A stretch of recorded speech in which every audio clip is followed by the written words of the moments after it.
On what could be Roe's final anniversary as the law of the land, Yamelsi Rodriguez is preparing for a future without it. We know firsthand what a post-Roe reality looks like because we live that reality every single day.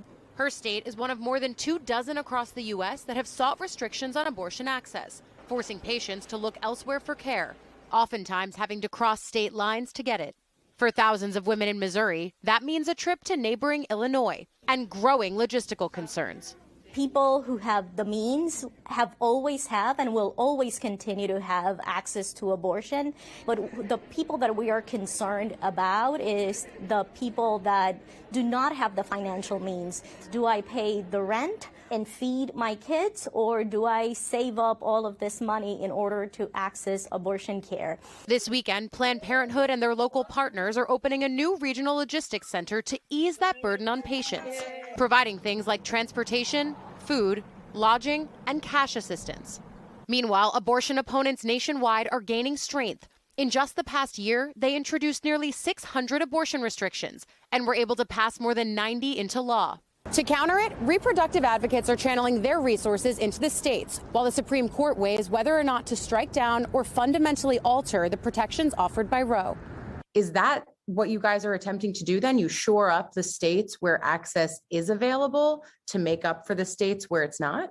Yes, absolutely. Focusing on bolstering healthcare operations in regions that are going to be critical access points for patients. Reproductive rights groups are also focused on expanding access to telehealth medication abortion for pregnancies up to 10 weeks, another move to broaden access and limit the need for travel.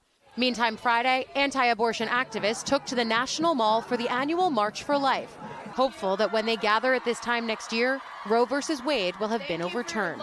Pray as you've never prayed before, that the Supreme Court will have the moral courage to do what is right. The High Court's verdict, expected to come next June, would impact nearly half of U.S. women of reproductive age, about 36 million. Another milestone for a divisive and emotional issue. And Allie, clearly this is a very divisive issue. Where do Americans right now stand on it? Yeah, Peter, a new poll shows that 2/3 of Americans are against the court completely overturning Roe, and that if it were to be overturned, 59% say they'd want to see their state set more permissive abortion laws. That said, another 40% said they'd want more restrictive legislation in their states. Once again, that clear, stark divide, one that could play out at the peak of midterm season. Yes, Peter, Kristen? Something we are going to watch very closely. Allie Vitali, great report on a really important issue. Thank you. Good to see you here in person. Thanks, Allie.